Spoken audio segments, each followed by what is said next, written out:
আমি আজকে আপনাদের একটা মজার হাস্যকৌতুক শোনাচ্ছি। দুটো মাতাল ছিল। মাতাল দুটো খুব লোড হয়ে গেছিল। তারপরে মন্দিরে ঢুকে ঠাকুর প্রণাম করে ওদের ভক্তিভাব জাগলো। এতটাই ভক্তিভাব জাগলো, তারা ভাবলো যে এই মন্দিরটাকে যদি বাড়ির পাশে নিয়ে যাওয়া যায় কেমন হয়। যেমনি ভাবা তেমনি কাজ। দুজনে যুক্তি পরামর্শ করলো, ভাবলো এই মন্দিরটাকে ঠেলে নিজের বাড়ির পাশে নিয়ে চলে যাব। তো দূরে একটা জায়গায় জ্যাকেট, হাতের ঘড়ি,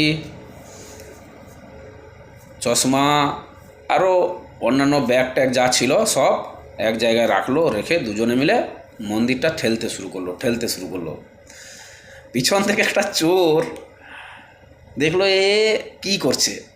এরা কি করছে বুঝতে না পেরে চোর এসে ব্যাগ, জামা কাপড়, ঘড়ি যা যা ছিল রাখা ছিল, জ্যাকেট প্যাকেট সব নিয়ে পালিয়ে গেল।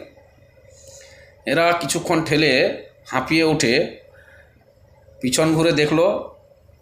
একজন বলল, আরে আমাদের জামা কাপড় তো নেই। আর একটা মাতাল বলছে, তুই একটা মাতাল, আরে জামা কাপড় থাকবে কি করে? আমরা মন্দির ঠেলতে ঠেলতে কতটা এগিয়ে এসেছি। জামা কাপড় আর যে বাকি যে জিনিসগুলো ছিল, ব্যাগ, ঘড়ি সব তো দূরে আছে, আমরা তো ভুলে গেছি। চল চল চল চল চল বলে এক দৌড়